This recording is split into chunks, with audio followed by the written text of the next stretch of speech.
Hey everybody, what's up? I hope you're all having a good day. So I'm sort of deviating a little bit from getting the Jar of Divine Light. I'm doing that because I kind of want to do other stuff too. One of the things that I classify as other stuff is doing the Combat Academy tutorial. Now that probably sounds kind of weird because nobody does the combat tutorial, or at least nobody that knows how to play RuneScape. Obviously if you're a new player, you're probably going to want to do this, but the only reason why I did these little tutorials is because you get XP tomes for every tier of every little tutorial that you do.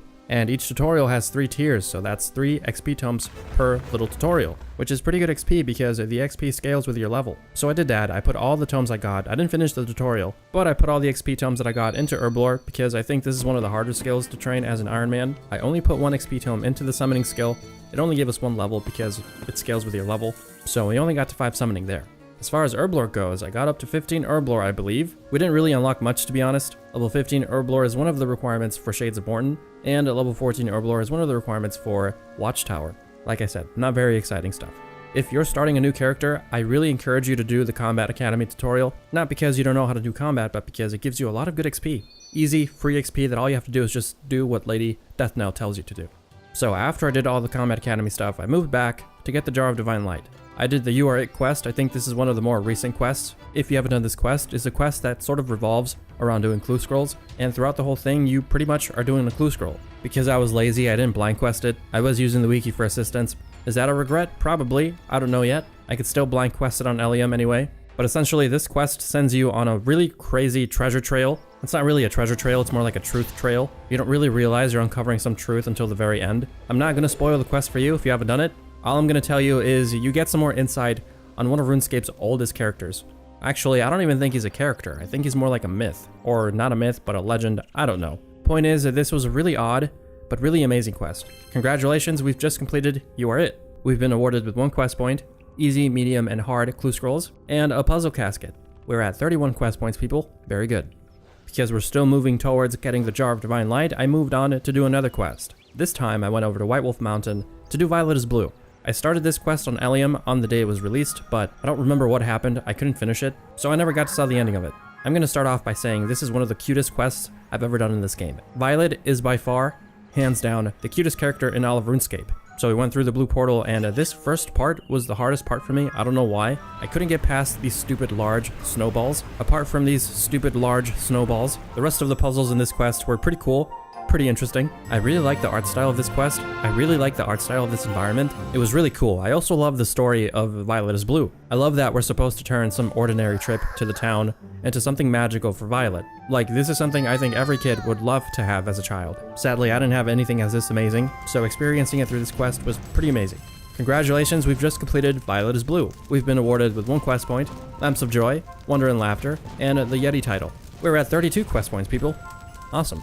So we got 3 Lamps of Joy from this quest, and you best believe I used them all into Herblore for the reason I told you in one of the previous clips. I believe each lamp gave us 1k Herblore XP. So we went from 15 all the way to 22 Herblore. So we got some pretty decent gains in this quest. I'm really glad I did it. So what can we do? Level 18 Herblore is one of the requirements for one small favor. We can make Gumtar, Stat Restore Potion, and all this other good stuff that I really don't feel like reading. Just know it's pretty awesome stuff. Okay, this is one of the moments we've all been waiting for. After we did Violet is Blue, I figured out we have enough quest points for the first reward in the quest point shop. So we freaking went over there. I bought the first reward with the quest points I have, and this was 250k. That's 150k over than what the Jar of Divine Light costs. Thank you for the person that told me to do quests to get this item. At the time of that video, I had forgotten we can get money from quests now. Oh, and we also got some fancy pants. So I ran all the way over to Edgeville because for some reason I haven't had the Lotstone activated yet. Spoke to Mr. X and bought the Jar of Divine Light from him, and I believe he keeps it for you until you die, and he activates it for you as well, so that's pretty cool. Now, if we die throughout the series, I won't lose my account. That's something I really freaking love. So, looking at the other items in my checklist, one of the items we still have to get is all the stuff from Dungeoneering, which is the Bone Crusher, the Split Dragon Tooth Necklace, the Charming Imp, and some of the other stuff. So I said, fuck it, let's go do some Dungeoneering. If you don't know, Dungeoneering is my favorite skill in RuneScape. I know lots of people hate it. I know I've said this lots of times, but I just feel like I have to say it every time I do Dungeoneering. So I got a lot of food because I'm really newbie. I didn't do Dungeoneering on Elyem until I was sort of far ahead into my combat level, so I didn't realize how difficult this was at really early levels. I went in here with about 30 attack, 30 strength, I think I had like 12 defense, and I was pretty much getting destroyed by everything. I believe my magic was level 20, so that wasn't very effective, and believe it or not, I actually died during the boss fight. I was so close to defeating it on the first go, but I freaking died. So that's a little bit less XP at the end. It sucks, but it wasn't that big of a deal. So we got a total of 3.4k. That brought us up to 23 dungeoneering. That makes me really happy, but for now, I'm probably not going to be dungeoneering because my combat level sucks. I'll pick it up again once I get some decent levels. So like I just said, and my combat levels are pretty low, I figured it's probably best if I get more combat levels now, instead of saving it for later. But before I can train combat, I need food, so I went over to Catherby. I didn't really get far into a good fishing session. I just sort of fished until I felt satisfied with the amount of fish I had. Now, I believe when I got 25 fishing, I moved over to a different spot to fish, because at 25 fishing, I think you can fish trout. That's a lot better than mackerel in my opinion. But the problem was, I didn't want to go fish over in Barbarian Village. I feel like that place is overcrowded. I think overcrowded is the wrong word. It's too basic. That's where everybody goes. My friend showed me a trout and fishing spot over in Sears Village. That's a lot closer to the bank, and I freaking love this spot because Sears Village is one of my favorite villages. It's just so peaceful and quiet, and I like the music there too. So we got 30 fishing over in Sears Village, and this lets us fish salmon now, which is pretty cool. Got to 31 fishing, and then I didn't record again once I got 35 fishing.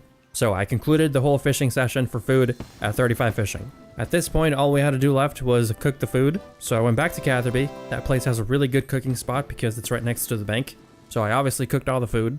We got 19 cooking, then we got 20 cooking, 21 cooking, 22 cooking, 23 cooking, and then we finally concluded cooking all our food at 36 cooking. So we got some good gains here in the cooking skill. I really like that. So that's going to be it for this video. Thank you all so much for watching. I hope you enjoyed it. I will see you all in the next video. Peace.